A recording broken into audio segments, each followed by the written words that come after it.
You know what time it is, baby. Hey, we got a special show today. You want to know why? The playoffs are here. Fantasy Yo, playoffs, baby. Baby, it's fantasy playoff time. playoffs. Let's go. Hey, in the Fantasy Gods League, all the gods have made the playoffs, but that ain't nothing new. You know what I'm That ain't saying? nothing You know what I'm new, man. saying? Y'all really thought we weren't? Y'all thought we weren't, bro. They challenge us every year, and every year it's the Challenges same thing, every bro. year, dog. And Yeah. again, if you guys are just joining us, hop over on YouTube as well. Go see my boy Justin and my boy Prabat. It's the Gawdscast Tuesday night. Gonna help you win your first playoff game. Man, I'm excited that all gods are in the playoffs. That just sounds like normal. You know, and we don't play each other. Like last year, me and P played round one. Yeah. Me and you played round two. It would set up nice. So like we all got to go through each other in order to win a ship. So that's how it should be. The Right. guys doing God shit, baby. This is what That's we do, what we man. do. P, I'm gonna see you in the second round. Right? Aren't you second in the second round? I'm in. Yeah. Y'all got to struggle through this week, baby. I'm on a bye, so you know what I mean. I'm gonna kick my feet up. I ain't gonna struggle too much. I'm gonna just watch y'all fight it out, and whoever plays me, I'm gonna send y'all home. So you know what time it is. baby. I'm gonna run But I that thought- back. I I'm gonna thought- clip that up. I'm gonna clip that up and run it back after I Run it. smoke All that the ass. Back. I'll see you next week. Let me get this straight. So if both of you guys win, who am I gonna see?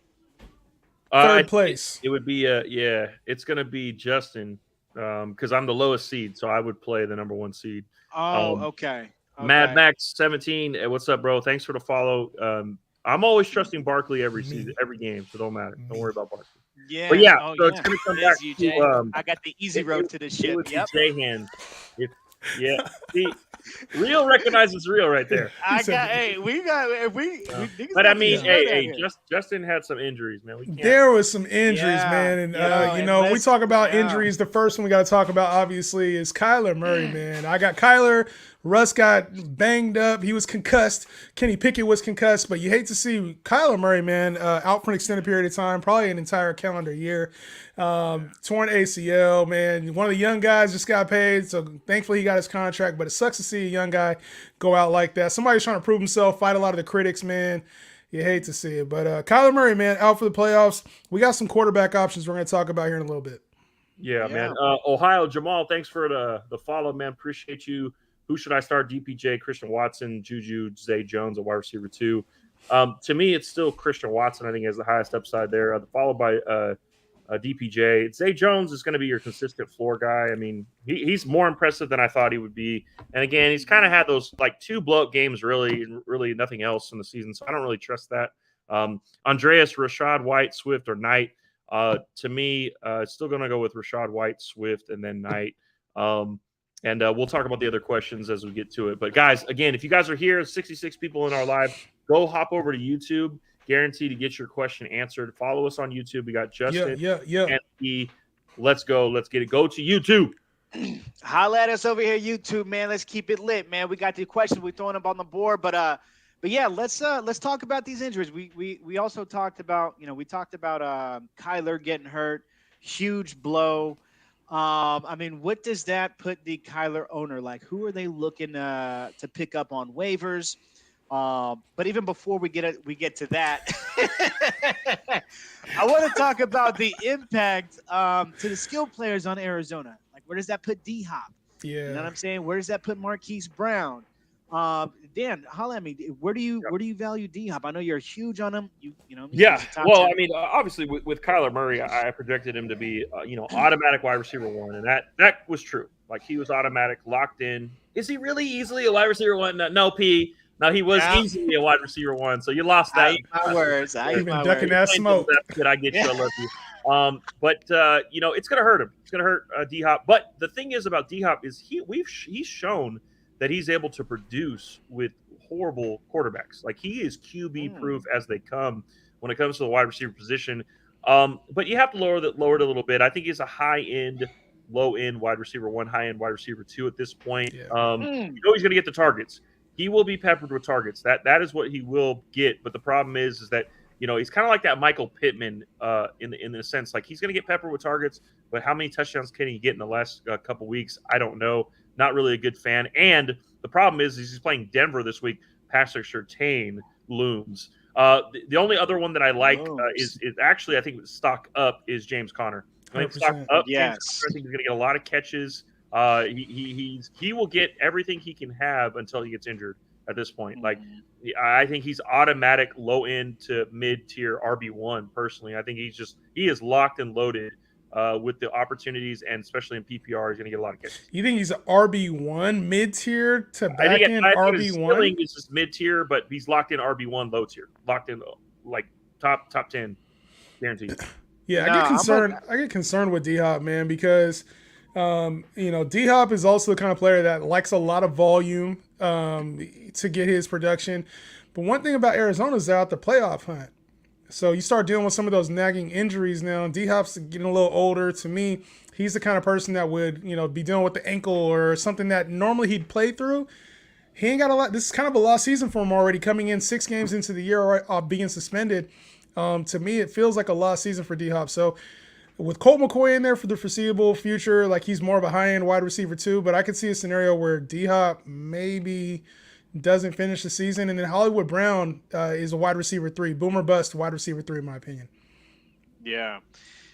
I mean, D-Hop, I don't think he moves too much. Yeah, maybe not top 5, but yeah, still wide receiver 1 in my opinion. You guys hit that on the nose, and Dad, doubling down on what you're saying about the running back there. I do see him as a mid RB1, right? Like anywhere between top 5, top 7, RB1 right there. So his volume, in my opinion, is just going to uptick with Colt McCoy there. Colt McCoy's not prone to throwing it deep.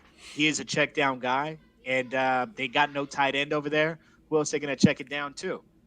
Right. Yeah, so for sure. Yeah, for sure. Yeah, and even the emergence of they got Hollywood Brown back, and Robbie Anderson looked good too. So they can't. It's not like they can stack too many in the box there. Yeah, I'm really high on him. Really high on him moving forward. So, yeah, absolutely. But yeah, what we got on TikTok? Yeah, so guys in here, go join us on YouTube. Again, you're going to see Justin, you're going to see Pravat. We'll answer all of your questions guaranteed. A couple of questions over here. Worried about Waddle and Saquon going to the playoffs. I'm not really worried about those guys. Again, both those guys are studs. Waddle now with Tyreek Hill dealing with the ankle injury. He probably played through it, but Waddle should still be okay. Tua's got to get out of this funk that he's in, but I think he'll be all right. Saquon, again, if you have Saquon, you're going to have to just let him ride. Let's roll.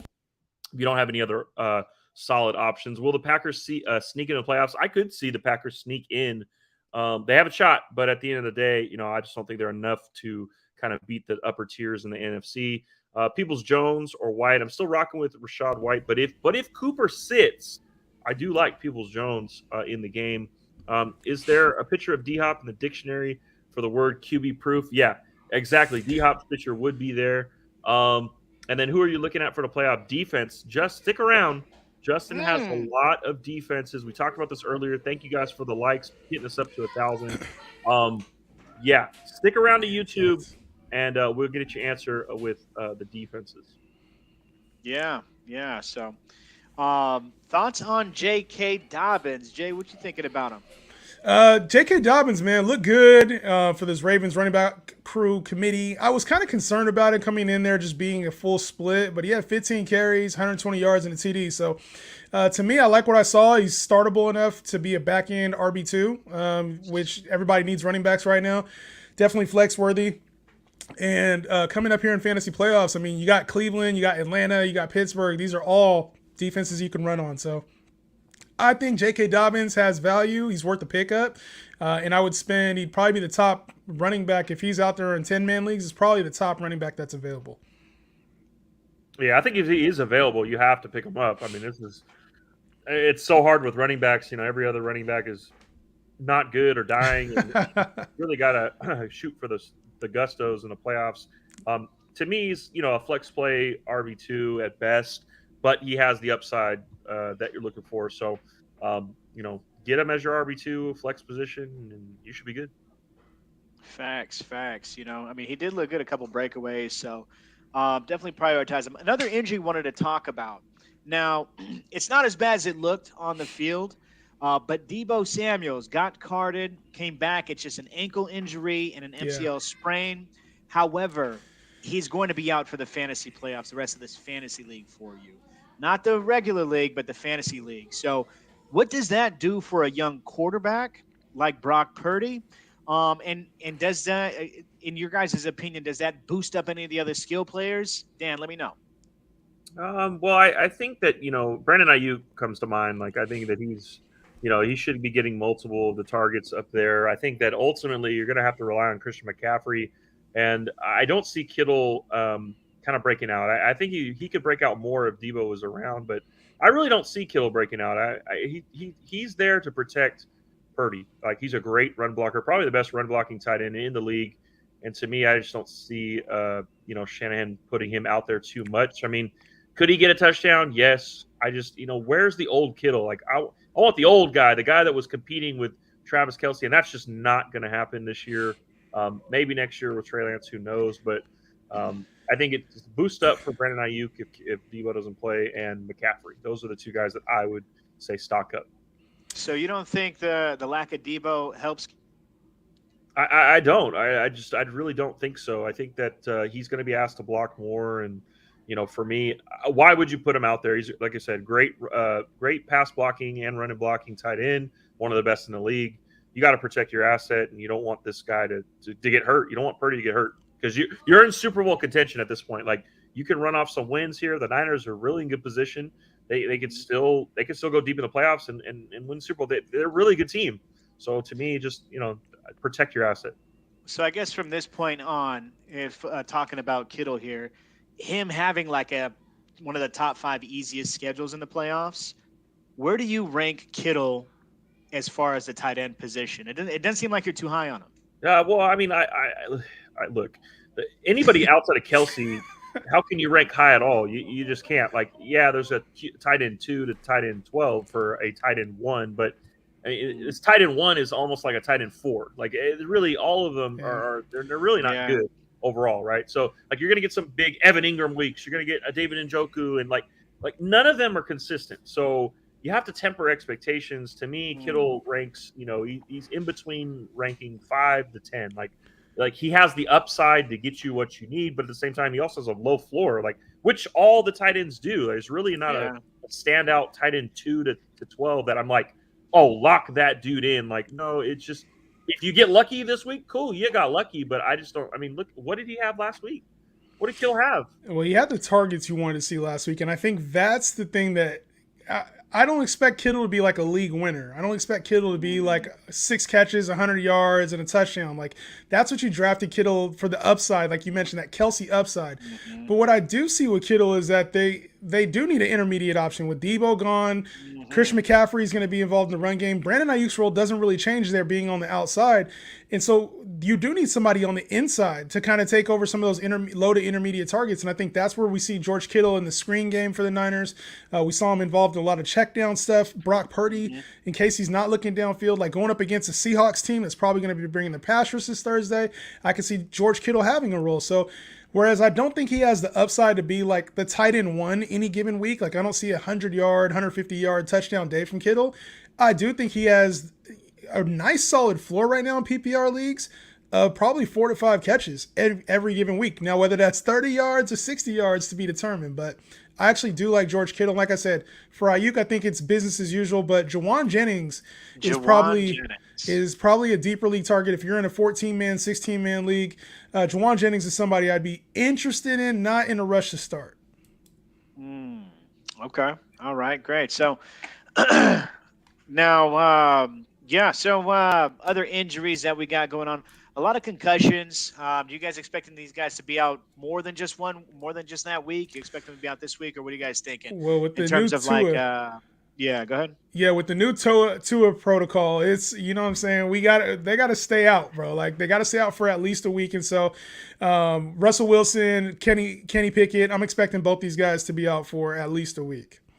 Yeah, I would be shocked if either of them were able to play this upcoming week. And it sucks because Me and Justin are a big fan of Jerry Jeudy. Jerry Jeudy had a day. Let's talk about Jerry Jeudy and how he's so much better than Cortland Sutton. And it's not We can have this Oh! conversation all day. I'd love to.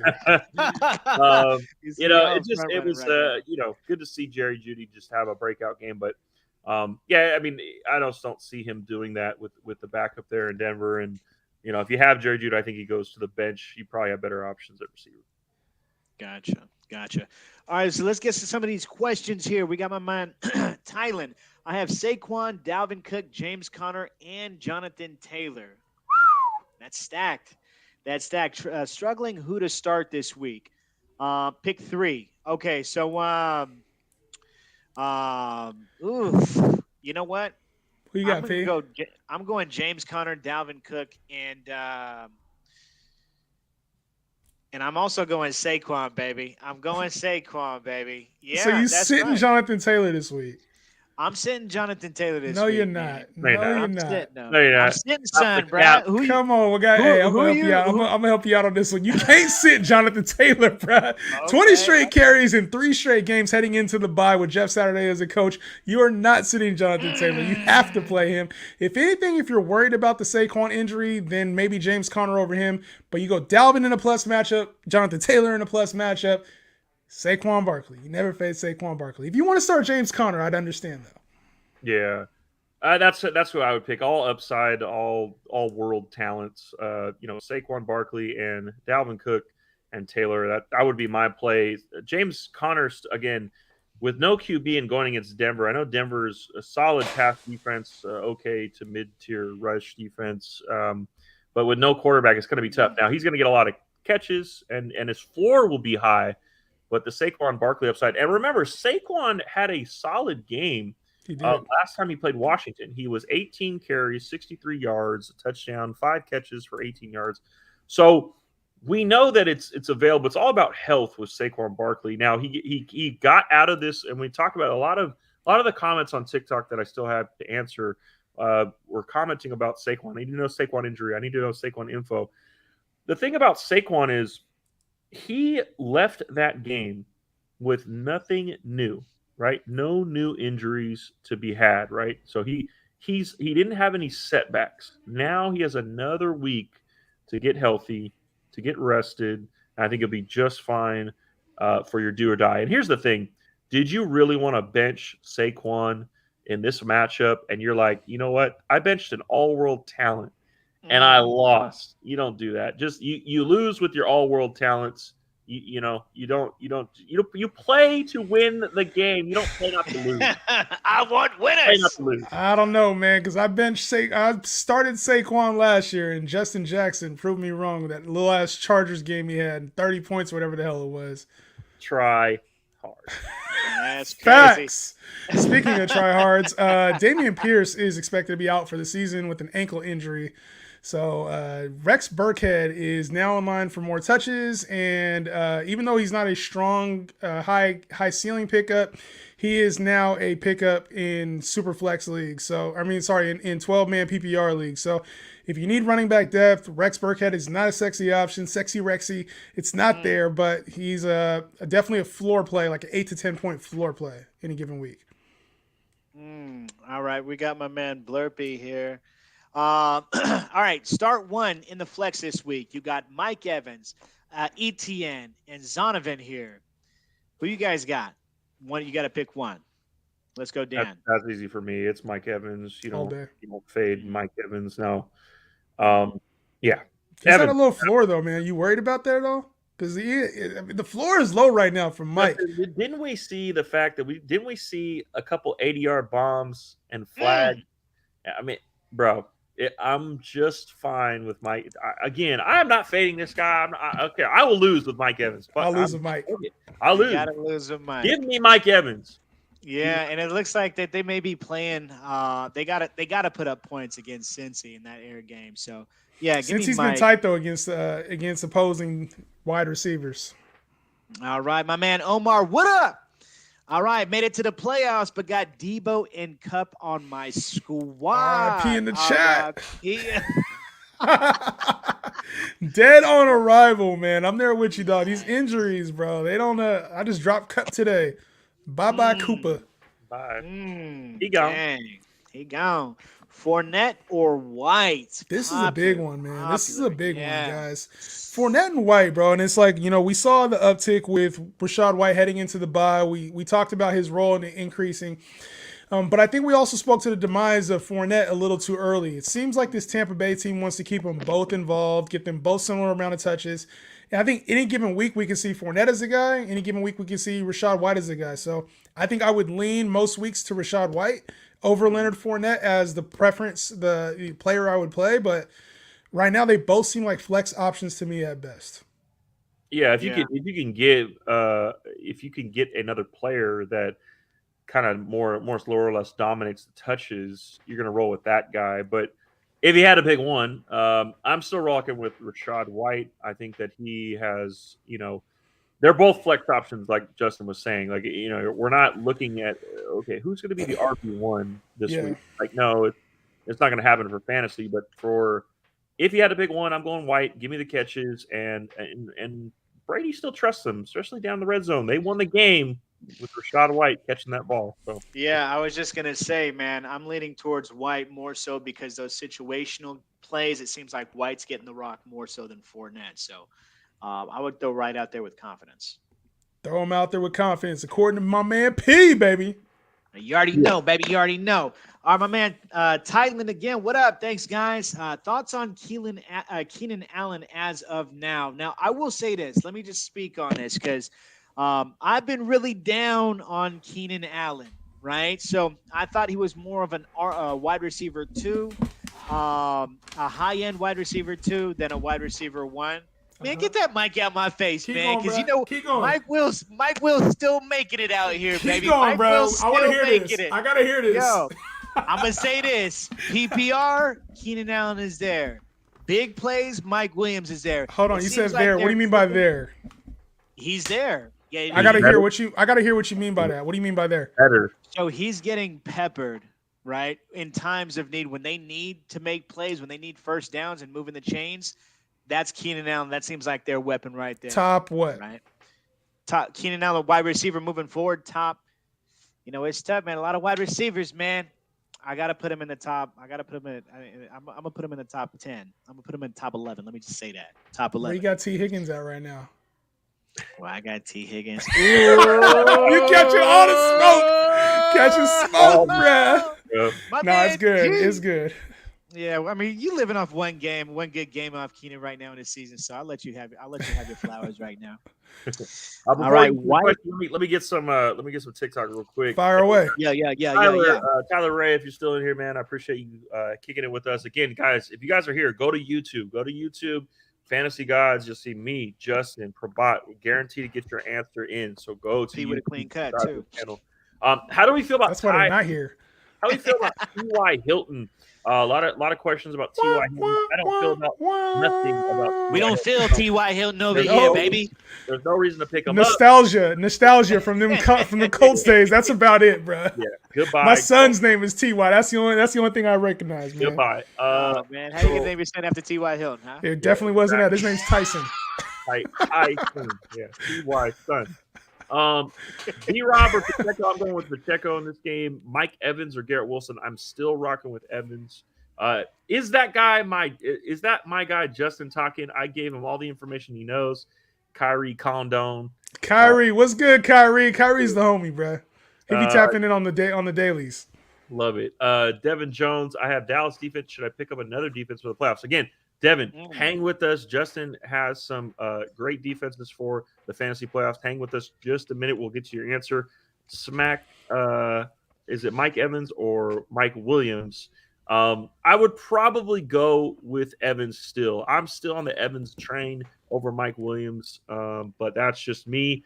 And then who should I pick up at QB? I'm assuming you lost Kyler Murray. Let me know who's on waivers, Lando. Let me know who's on waivers. I need to know. Drop that in the chat, Lando. Hit it. All right. Go ahead, guys. All right. White or Burkhead? I'm still going White over Burkhead. Burkhead may get the volume, but they're still a really bad offense. What do you guys thinking any different? Yeah, I can't see it. You know, if Damian Pierce gets me, 10 points, what is Burkhead gonna do for me? God, like, give me Struggling to get that 10, 12 points, yeah, bruh. struggling, man. Struggling. God, man. I hate talking about it, man, because we were spot the fuck on and still took Spot on. bro, and they was still hating, man. I don't know if they see it now, but it's a little too late. They don't, bro. They still see that he got a touchdown, and it's all good, bro. Nah, they know. All right. They gotta know. They got Yeah. it. They do. They know. All right, G Soccer. All right, lost Kyler to injury. What? So should I start Lawrence or Watson? I'm gonna let you take this one, Jay. What do you think, Lawrence or Watson? Who are you thinking? You warming up on Watson or what's up? No, I'm not warming up on Watson, and it's still looking ugly for the passing game, especially if Amari Cooper doesn't play. Cleveland goes, they got Baltimore at home, and then they got New Orleans at home, and then they also play Washington. So New Orleans is probably the easiest defense out the bunch, but they still got to play in Cleveland back-to-back games, and we know what that weather looks like in Cleveland. So the one good thing I saw about Deshaun Watson is that he's using his legs more. So I do like that. But I'd rather go with Trevor Lawrence the way he's playing right now against a Dallas team where they have to put up points. Give me Trevor Lawrence over Deshaun Watson right now. Yeah, I like T-Lock too. Healthy weapons as well. Zay Jones came back from his injury. I keep it real. I was down on Lawrence coming into the game. That was a big miss by my part. 30 big L. I just thought that, Zay Jones coming off injury, Trevor Lawrence coming off injury. I just didn't see that upside, but hey, he's balling. You gotta roll with the hot hand. Okay, and especially with Diggs getting hurt, that opens up a lot over there in that secondary. But all right. So, and who for flex? Pittman or Walker? Yeah, I don't think Walker's going to be playing, so I think you got to roll with Pittman. Yeah. So. There we go. Pretty easy. Start Keenan Allen over Mike Evans. Keenan. Give me You're Keenan. Going Keenan over Mike Evans? Keenan in a plus matchup, man. Yeah, plus matchup, man. They going up against whack-ass Tennessee, bro. They ain't a whole lot there in Tennessee ain't stopping nobody. But do you think they're gonna need Keenan to move the chains over there against Hell Tennessee? Yeah, they are. Like, bro, Keenan is that's how they move the chains. 14 targets. You benching him over 14. Evans got 14 points over the last 3 weeks, let alone 14 targets. So I'm going with Keenan, bro. Keenan's locked in right now as a wide receiver one. Keenan too, and similar upside with Herbert. I think Keenan is right there. I mean, Evans is right there as far as ranking go, but if you had a big one, I'm going Keenan Allen. I just think the floor is so much lower with Evans. So you guys are clearing Keenan Allen's over Evans just off of the one good game he had this fucking season. No, he had a touchdown the week before that, 40-yard touchdown the week before that. Yeah, but Evans had a 60-yard touchdown that got called back, right? Like you talking about points, accumulated points. You talking about should have beens. We talking about points scored. What I'm talking about is this game, right? It seems like it should be a cakewalk, right? It seems like, and we can talk about this stuff, but you're talking about the Chargers versus Tennessee. Theoretically, they should be able to walk all over that defense. So that tells me that they're not going to be chasing points, and that may tip it a little bit more into Mike Evans' favor because Tampa's playing Cincy over there, right? So they're going to have to score points to beat them, right? Whereas there's more weapons. There's more weapons with the Chargers. I mean, does that not sway your guys' opinion, or are you just going off this 14-target game? No, it don't sway it at all. Evans, to me, is just the floor is so much lower, and you're getting a very similar upside with Keenan Allen. We haven't even seen like last week, Keenan Allen didn't even score a touchdown. And with Mike Williams back, it opens things up. Keenan's not the only target on the field. He's 3 weeks removed from coming back from the hamstring injury now. He's looking like Keenan Allen. That's what we want to see. Mike Evans is struggling right now. It's not just Mike Evans. It's this entire Tampa Bay defense or offense is struggling right now to move the football down. And so a lot of heads hanging low, a lot of missed passes, a lot of missed points on the field. To me, it's easily Keenan Allen right now. Keenan Allen's probably a top 7 to 10 player right now. Got to be able to adjust. Keenan Allen's been out for a lot of weeks. He's got the energy. He's not wear and tear on the body is not there at this point, being super healthy, not playing a full load of games. And again, guys, if you guys are here on YouTube, we're on YouTube. Sorry, you're here on TikTok. Go to YouTube. This is where we're at. Sheffield Shuffler. Get over. Hey, Pete, what's good? That's the homie Pete. Bring him over, and maybe we'll get you on. You know, you never know, bro. Get over here, man. He can slide. He can slide on the show. Is good. Yeah, slide on the show. It's good. We got the invite. What's wrong with ETN? I think he's going to be okay. I think it's a bad game for ETN. Still has a lot of the snap count, so he's out on the field. I'm okay with that. So yeah. All right, moving on. All right. Well, let me ask you guys something really quick on this Keenan Allen. I just got a couple Keenan Allen ors for you guys since you drop it today. You're saying he's top 7, top 6, top 5, some of that bullshit. So 7 to 10 turning to top 5. All right. So you taking Keenan Allen over Amon-Ra St. Brown? Keenan. Rest of season. Keenan over Amon-Ra. You asked. I gave you the answer. Keenan. All right. So Dan, give me this first one. Keenan over Lamb. CeeDee Lamb. Okay. What about you, Jay? CD. Let's go. So, okay, so we got how about this? This is a good one. Keenan over D-Hop. What you guys think? Keenan now, yeah. Keenan now over D-Hop. I could see that. I could rock with that. Keenan over Metcalf. DK. What do you think? Keenan, you didn't say that with much confidence, Dan. Keenan, boy.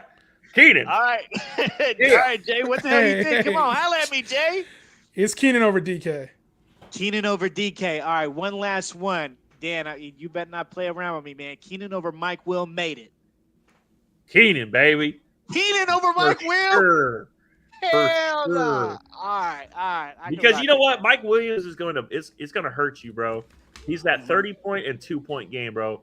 I never trust Mike Williams. I can't do it, bro. If you have Mike Williams more than a wide receiver 3 and every week you play, you're doing it wrong. He's your wide receiver 3. Oh, you're wide receiver 3. Okay, I thought you meant a wide receiver. So much. I hate him. He's screwed me so many times, bro. I can't do it. I could rock with that, and I already know your answer, Jay, but go ahead, humor me. Keenan for sure. Keenan for the show. Okay, I could rock with that. I have his email? I already got his email. Over here. All right, so we got some comments pouring in over here on the Instagram here at YouTube. So let's go ahead and light up some of these comments. Real quick. Pick 3. You got Jones, B-Rob, Zeke, Knight, ETN. Is that Aaron Jones? I'm gonna say Aaron Jones for sure. Give me Zeke still. I like Zeke there, and then probably go with Brian Robinson over ETN. It's tough because I just I'm not really trusting ETN. I like the schedule against the Giants. Jeremy, what's Pete, good? I sent the invite. Pete, I sent the invite. Oh, there it is. The invite is sent. Puffy, Donald Jones, Goff, lost Merck. I'm not playing Goff this week against the Jets. I can't do it. It's the Jets, man. And Goff was balled out last week. Had a great matchup, but I cannot trust Jared Goff against Jets. Go with Daniel Jones there. Start 2, ETN, Dobbins, Knight, White. I did that one right. Did I not? Damn near same thing. I would go Dobbins and probably Knight. I really like Knight, even in the matchup there. We Alex, never thought we were getting there. ETN, Dobbins, and Rachaad White, and we're going with Dobbins and Knight on that one. It's crazy. ETN's fall off, man. It is. That is crazy. Crazy, man. It's crazy, but I'm just not. I don't know. There's something about it. Alex, my playoff line needs help. Need 2 of each. So you got Dobbins, Singletary, Edwards, or Rachaad White. Wide receiver CD, St. Brown, or Christian Watson. So CD and Amon-Ra St. Brown, that's automatic locked in. I don't think you could play Watson over either of those guys. As far as the running backs go, I'm probably rocking with Dobbins and Rachaad White. Yeah, man. I like to be honest, Rachaad White and Dobbins have to go in there. Like with the way we saw Dobbins play last week, it has to go in there. The only one, this one right here is a little interesting to me though, because I feel like Zonovan Knight isn't necessarily a lock this week. But it's like, where are we playing him over ETN and Rachaad White? Like, I know we talked about how ETN sucks and Rachaad White, but Rachaad White to me seems like Rachaad White and Dobbins even seems like the play here. No? Well, I mean, again, the Jaguars play the Cowboys. It's going to be a tough matchup. I think. Yeah, we could leave ETN. ETN could be out of this. I don't trust ETN either. But Zonovan Knight still plays the Detroit Lions. The Lions, they've been tough. They have been tough. Jesus. But the thing about Zonovan is that he catches the ball. catch the ball really well. I could see them just being just fine. They're going to rush the passer. So I think that the quarterback there should be doing a lot of check downs, dumps. So that's where that's at. That ETN fall off. Ain't it crazy? It's like we were talking about ETN earlier in the season. In the last 4 games, like what is he do? Like less than 10 points? Like we were talking about ETN as like, hey, he could be a potential breakout candidate. And then when the season started, it was like, you know what? The only thing that matters is J-Rob. Like J-Rob's eating on his touches. And then they traded J-Rob. We see the blow up, and we're like, okay, cool, it's here. And then all of a sudden, he just fell off. Like they brought in Darrell Henderson. He got cut. He's not even part of the team. What the fuck? Like, what's going on with ETN, bro? That makes zero sense to me, dog. JaMychal Hasty is running circles around him. That's crazy. All right, we got Mike Evans or Brandon Ayuk. I'm going Mike Evans. You guys thinking anything different? No, give me Mike Evans. Give me Mike Evans. Yeah, I mean, even though Debo got hurt, they got a good solid corner out there on the outside over there in Seattle. So he's been locking shit down lightweight. So Woolen, Tyreek Woolen. Ayuk is the floor play though. He's the floor play. Yeah. So Mike White or Tom Brady. Mike White, and that's against Detroit. Yeah, I'm going to say no. And if you're going to stack Mike Evans, you got to stack it with Tom Brady, especially in the playoffs. I love the QB stacks. Ultimately, a lot of times when you do QB stacks, you either lose or you win big. And to me, you play to win. Go get the stack of Brady and Evans. Ooh, what are you thinking about right now, Jay? You thinking about that Terrell Owens stack from back in the day? Yeah, the thing is in fantasy playoffs, sometimes you got to live to make it to see another week. So sometimes you don't want to invest too heavy in offense, but you got 2 good options in Mike Evans and Brady. It might not be a bad idea to do Brady and Ayuk to give you a little bit of floor depending on the rest of your team, but more than likely, I'd probably do the same thing. Start Evans and Tom Brady. I get it, though. That's a tougher decision than it looks like on paper. So let me ask you guys something. Speaking of that, right? Because talk to me about your guys' philosophy in the playoffs. Because, Jay, what you just said, it sounds like you're more playing for a higher floor than a higher ceiling with that comment. Is that the way you would do? So normally I'm a pretty risky fantasy player, right? But when it gets to fantasy playoffs, you got to switch it up a little bit. You got to, I think there's the go with your studs, and that's always a mantra that I've kind of rocked with, but I found over the years that it's not always necessarily the case. You don't always have to go with the name. Sometimes you want to look for the floor of production. So like when Dan's alluding to like a Bam Knight, starting that, I'm okay with him starting a Bam Knight because he does catch passes, because he does have a nice floor right now. So I think it's time to evaluate those teams. Like you can't afford to have Michael Gallup in your lineup and get 4 points. You can't afford to have Jamal Williams in your lineup and get 3 points. You need to get the secure points. And the names don't mean shit at this point. It's all about who can score the most points for you. So normally I'm go with the guys who got you there type of person, and it's on a situational basis. But I've started to lean over the years that it's a matter of who can produce, who's on the field. Availability is the best ability. Yeah. So if somebody's running, Dan, give me a philosophy, and I want to get back to that. Fantasy is so situational, and you really have to pay attention to everything. You got to pay attention to weather. You're paying attention to injuries. You're paying attention to matchups. Like, there are a lot of things out there that, especially in the playoffs, like sometimes you overthink. So again, if you have a locked-in stud like a Justin Jefferson, he goes against the Jets, and you're playing Sauce Gardner, like, man, that's horrible matchup. But you play him. Like, there's no, like, you can't second guess those types of things. But when you're looking at wide receivers or running backs that hey man, maybe a Zonovan Knight is the play over in ETN, where it's like, dude, like, ETN's probably more talented, but Zonovan White, he's been balling the rest of the game, and we know he's going to get the catches. So, it's all situational. You got to be open to, adjusting and moving. That's crazy. Now, does that change with the player that you are, like your opponent? Like, and what I mean by that is, like, right now you guys got 2 different matchups, right? Like, Jay, you got kind of a cake matchup in our league, whereas Dan, you're going against like somebody who's like top 3 in scoring. So does your approach change with that? Like, are you looking at more of a higher floor versus a bigger boom Dan, you first, and then Jay. But I want you guys to speak on that. Yeah. I mean, for me, again, I'm playing a tough team with Connor, and hopefully history repeats itself Hey. from last year. But, having said that, again, it just depends on your team, your makeup. Do you have the depth? Do you have the flexibility to make adjustments to a higher ceiling than a lower floor, or a higher floor, lower ceiling? So if I'm playing a really great team, I'm just putting my best guys out there that I feel like they're going to give me the most points, and I live with that. If I get to play a team that's maybe a lesser team that I just want to lock in that win, yeah, I'm going to play guys that are lower floors.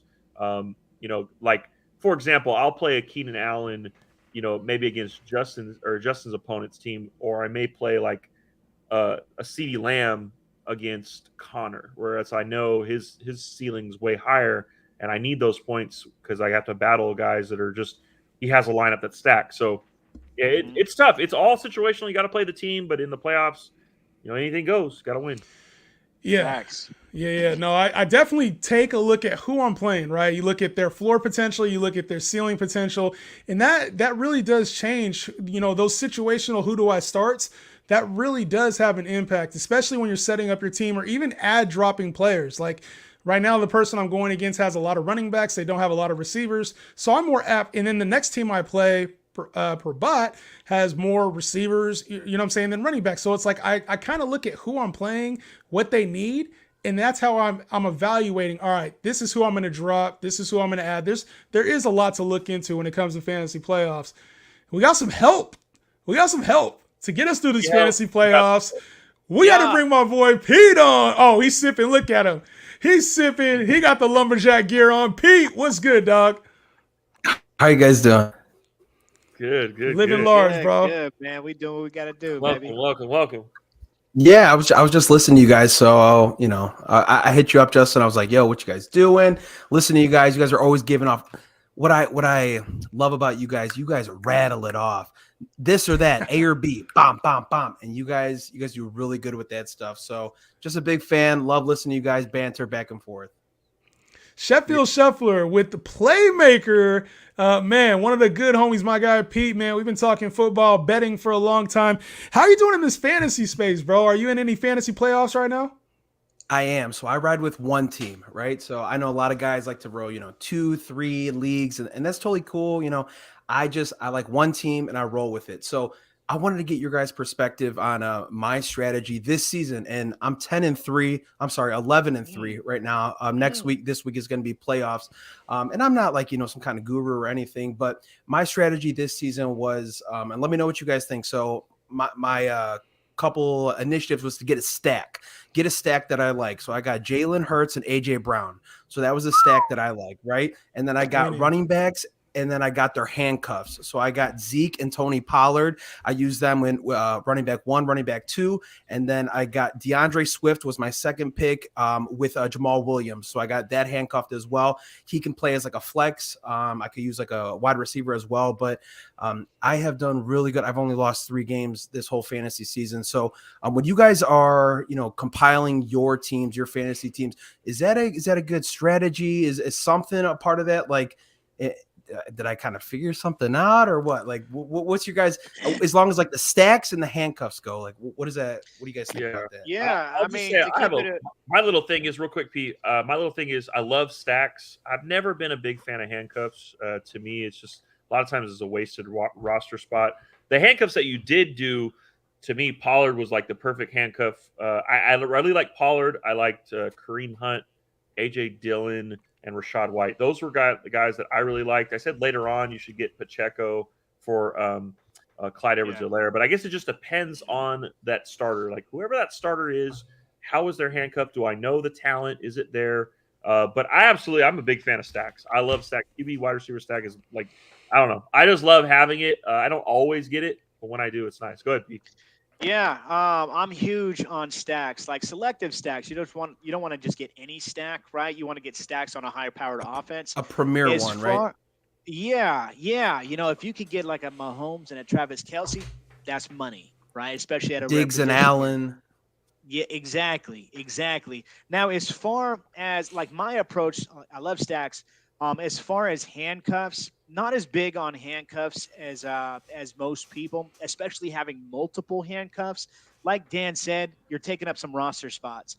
My approach more so is approaching this season with like fluidity, right? I got one or two people on my team that I know is going to be on my team until the end. The rest of these people can go, right? So I'm stacking as much talent as I can, and then letting people know that some of these people are on the market here. So the team I start with oftentimes is not the team I'm going to finish with. Facts. You know what? I'm actually not a fan of stacks, and because I find that it leaves you a little bit vulnerable. Seriously, I feel like it leaves you a little bit vulnerable. Like if they go against a tough matchup, a lot of times if your quarterback struggles, the main target on that team struggles too. So I feel like it does provide you with that elite ceiling. There's an elite ceiling, but in fantasy playoffs, to me, it also provides. I've experienced it. It has the floor. We've seen. There's a week where we've seen like Jay Cutler and Alshon Jeffrey go ham together. But then there's also a week where Pete has mentioned it, like we have T.O. and Tony Romo. Tony Romo. Yeah, and they have a super low floor. So that's the only concern I have with the matchup sometimes. If they have a bad matchup in fantasy playoffs, or if the quarterback doesn't perform, like this week, if you had Kyler and D-Hop, it probably was curtains for you. So that's the only thing I can see with the stack. But in handcuffs, I'm good off handcuffs, my man. No handcuffs at all at any given point in time. I ain't getting hemmed up, bro. I don't like 12. Outside the bedroom, right, Justin? Bedroom, 12, no handcuffs. Hey, my lady ain't put no damn handcuffs on me either, bro. The little fuzzies on them, those are the ones you got, right? Yeah, pink, baby. You chained to the bed like, nah. But yeah, what part? Man, So where you at, man? Where you located at, bro? We out here on the West Coast, man. Where you at, bro? Talk to us. Yeah, I'm in New Jersey, so South Jersey, right outside of Philly. So that's where I stay. A lot of my stuff around here is, I was in Pennsylvania earlier. We did some, Christmas lights, all that kind of stuff. We were out in Pennsylvania, just got back. So, so you guys want to come hop on? Hell yeah. Well, any parting notes for the fantasy community out there who's watching this, my man? Hey, I picked up James Cook just because he was sitting there pretty quietly. And it's not even like I'm going to place him in my lineup, but I want to make sure nobody else has him as well. Do you guys see maybe anybody that is very low on the roster spot? Like not a lot of teams are rostering him. Maybe you just want to get him off the board just so going into the playoffs, nobody else can use him.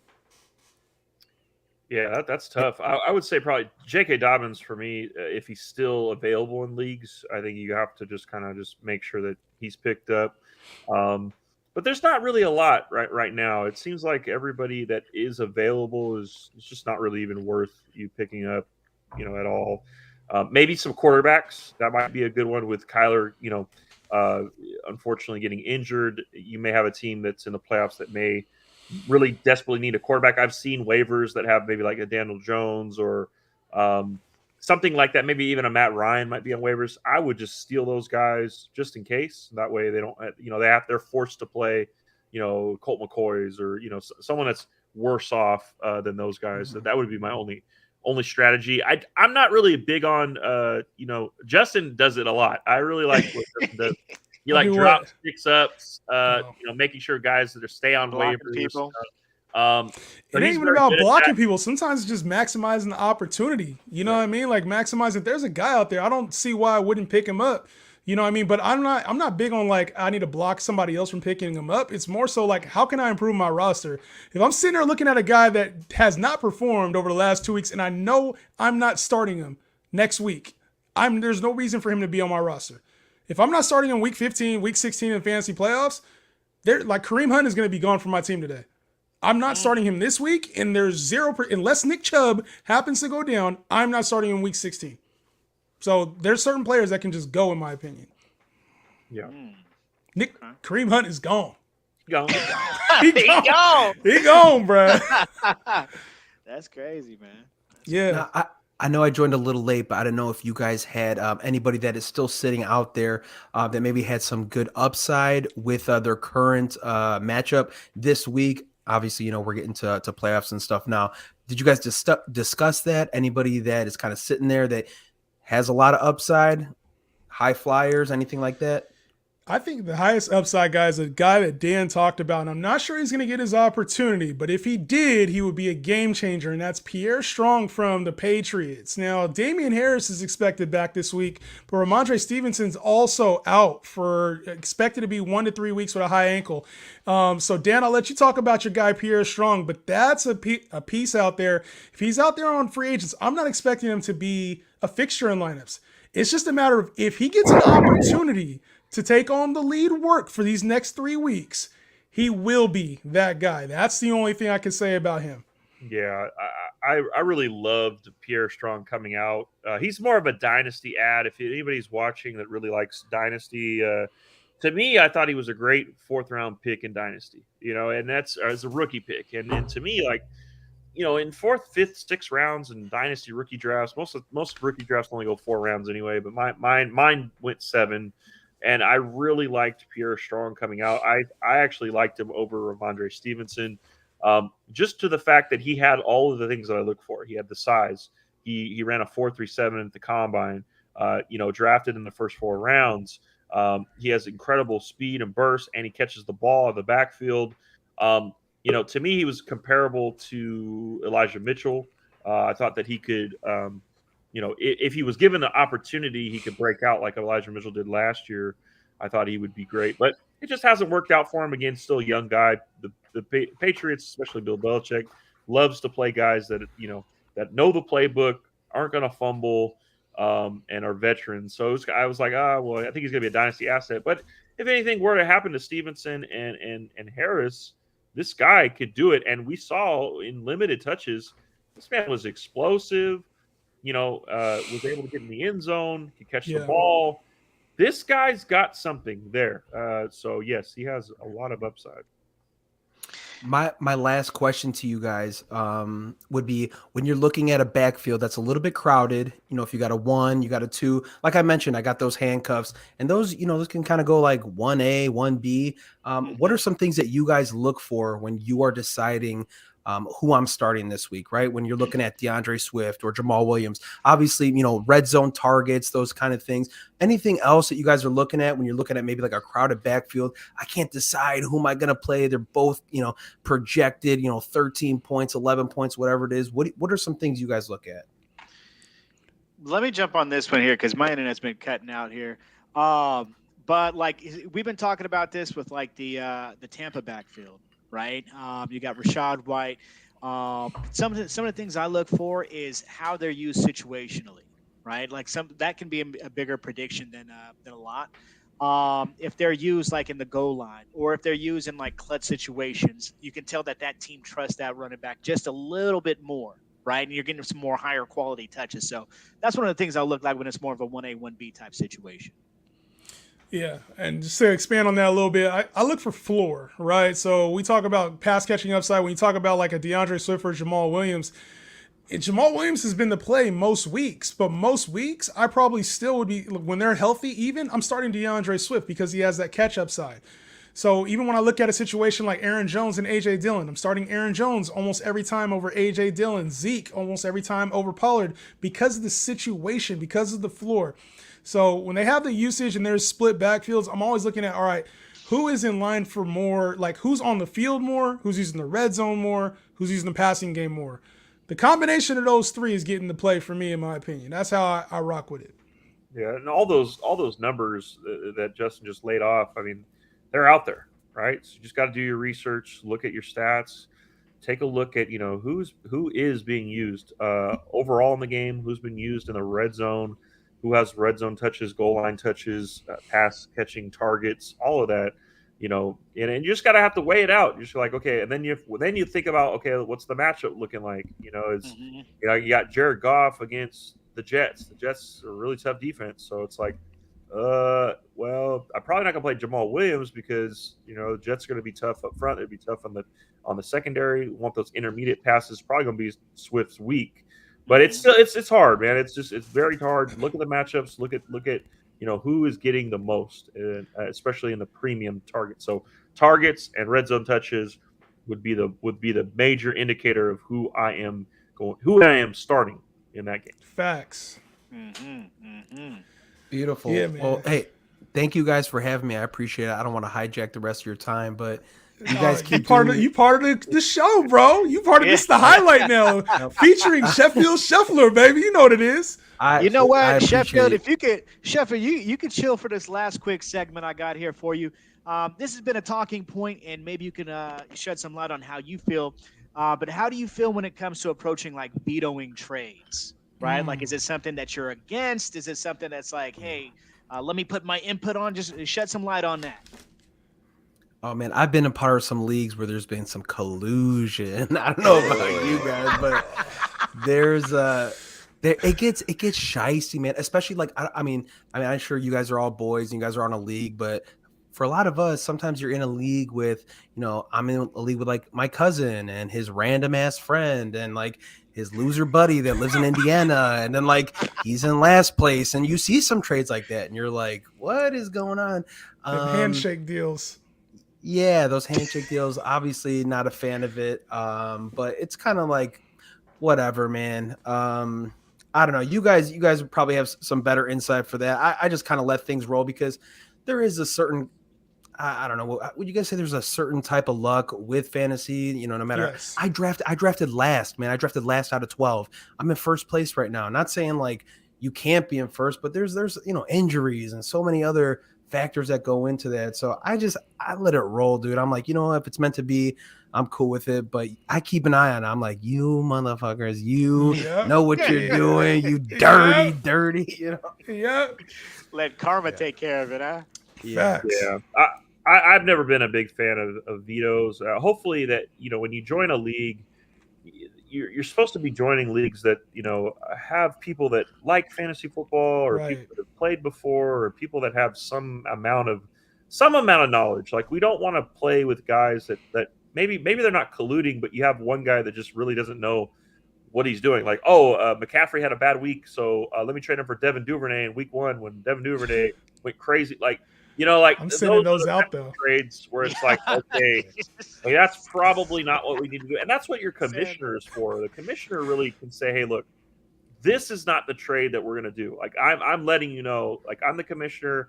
I can put the stamp on it, but if it's somewhat close, if we can justify both sides in some form of fashion, if both teams come up and say, look, I like this trade because X, Y, and Z, if there's some sort of question, I like this trade, then it's fine. If people can they're both grown adults, they both paid the buy-in. What's the problem to me? Like at the end of the day. Yeah, so, see, but I don't even like commish. I don't like the commish having powers like that, bro. Because I'm like, at the end of the day, a trade can work out however it's supposed to work out. Like, if you would have traded ETN for, let's say, Kenneth Walker at some point in the season, there'd have been uproar. Like, oh shit, Kenneth Walker's not the starter. There's no way. And then ETN doesn't perform and Kenneth Walker plays well. Or somebody's like, hey, I want to trade Brock Purdy for Kyler Murray last week. Guess what? That might have looked like a shitty trade, but Kyler Murray got hurt. Like, so many things happen in fantasy. I've seen both sides of it where it looks so one-sided, and then by the end of the season, you're looking back and you're like, man, that was actually a good deal for the other side. So, like P mentioned, that karma word, man, I feel like it works the way it's supposed to. Yeah, man. Yeah. And just to comment on that, like, it's more so the people who scream veto. It's almost like they feel that they know more than the next person, or they know more about the league than the two people who are doing the deal, right? And it's kind of like undermining somebody else's knowledge and their strategy, saying, hey, you're not qualified to make this deal, and let me go over. Like, let these people cook, man. Let these people do what they do. If their strategy, and again, we all know what collusion looks like. You know what I'm saying? So if it ain't, it's late in the season, right? Yeah. Late in the season. Like, last place team giving up their first round pick to somebody in the playoffs. Like, we know what collusion looks like.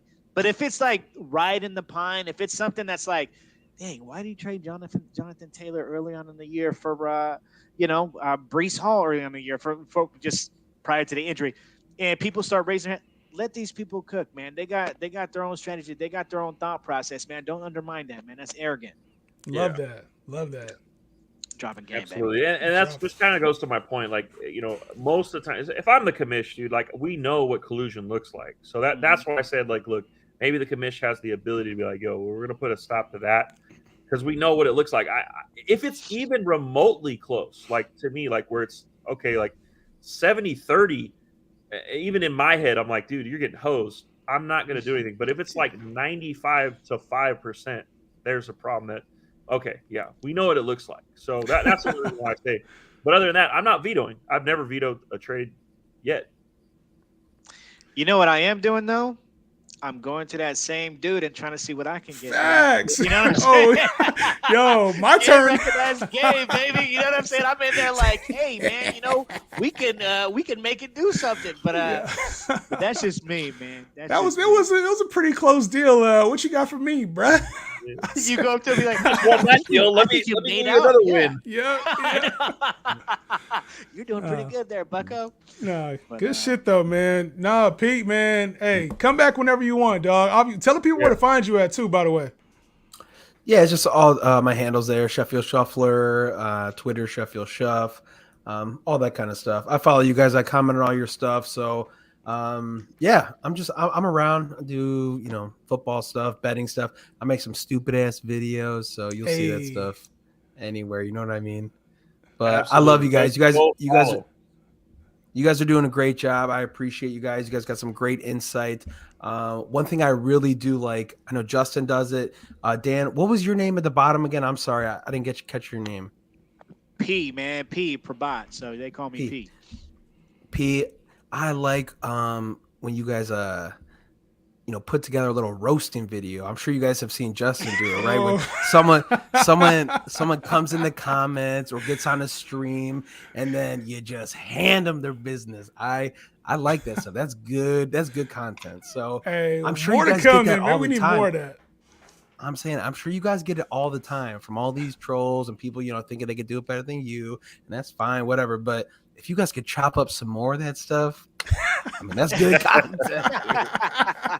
these little teenagers sitting in their bedroom, little teeny boppers. Yeah, we've been doing it for too long. These guys that these fantasy footballers, huh?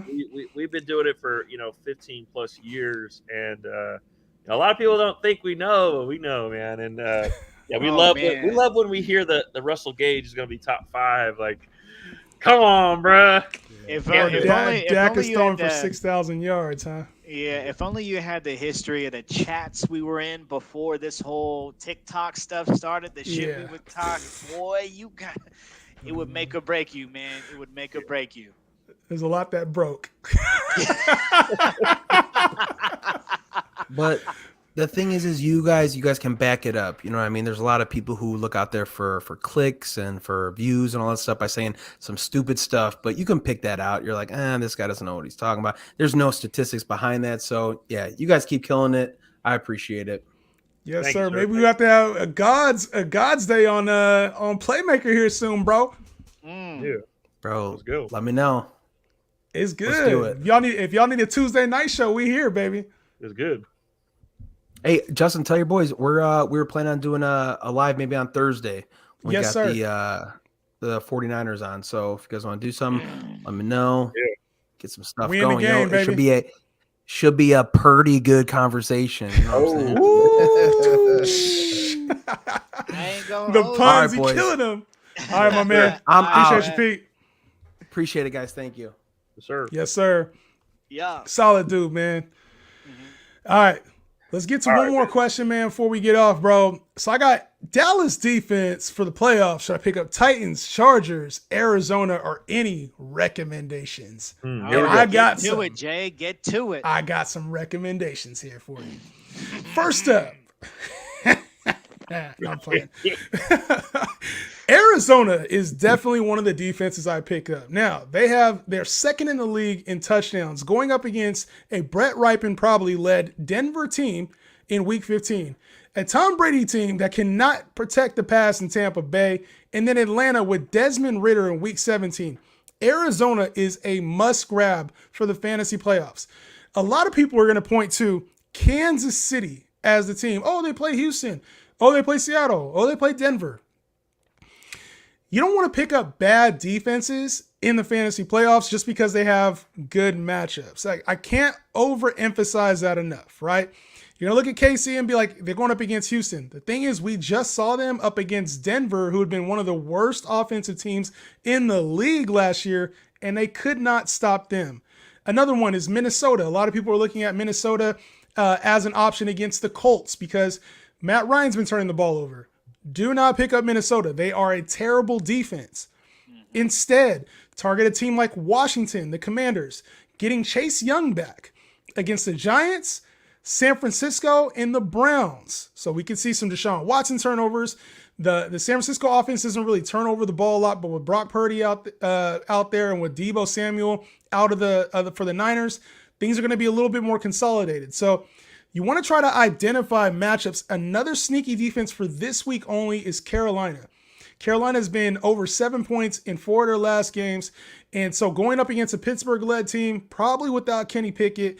They play Buffalo and Detroit after that, so it's not a defense you'd want to – I'm sorry, Detroit and Tampa after that, so it's not a defense you'd want to, like, hold on to. But Carolina is another defense you could get some production out of, maybe 15 and 17. So Arizona, Carolina, Washington, out there on waivers. You good playing defenses to have. You playing Arizona against Denver over the Niners against Seattle? No, still starting the Niners. Yeah, 100%.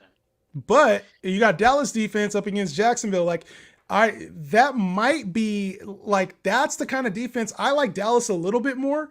But Arizona could have themselves a day up against Denver because that's the thing. Like Cleveland might have good matchups. Indianapolis might have good matchups. Those are good real defenses, but they don't cause turnovers, right? Like that New England defense, we see them. They're in there getting sacks. They're scoring touchdowns. Like they lead the league in touchdowns.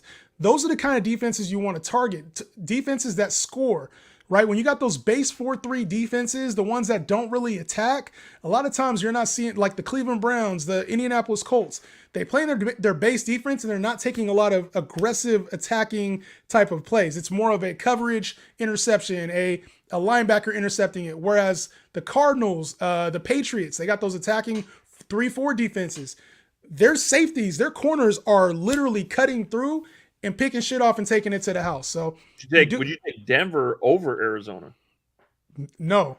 Still no, absolutely not. Arizona over Denver. Denver's one of those defenses. It's kind of, they don't play that attacking style. It's coverage, not necessarily going for turnovers. Like there's a difference between a defense that goes for turnovers and a defense that goes for stops. And I think that's, when you talk about these fantasy creators outside of us guys, I think there's some that ain't looking at that. Yeah, it's cool to be low scoring, but an advantageous defense is what you want to target. Yes, absolutely. So, when I look at like the Niners defense, that's just an elite defense overall. I wouldn't sit them. But then you start talking about other defenses, that have been playing pretty well. Like when I look at the Jets defense, that's a decent one as well. Pittsburgh is also another like under the radar defense going up against Carolina, the Raiders, and the Ravens. To me, I look for those. I look for attacking defenses as opposed to like even Carolina's kind of a base defense, but I look for attacking defenses. Like Philly, yes. Like Philly. They get to the quarterback, baby. Got to. Cool. All right, y'all. All right, man. All right, cool. Well, yeah, man, another day in the books, baby. You guys tap in, hit the follow, hit the like, hit the subscribe on the YouTube. Get us up there, man. Don't let us be your best kept secret. Woo! Even though we have, and we got you where you need to be, man. Shout out to y'all, man. Dan, Jahan. We'll catch y'all next Tuesday. We'll catch y'all on Sunday. Hey, we'll catch you on Sunday. We will. We will, baby. We.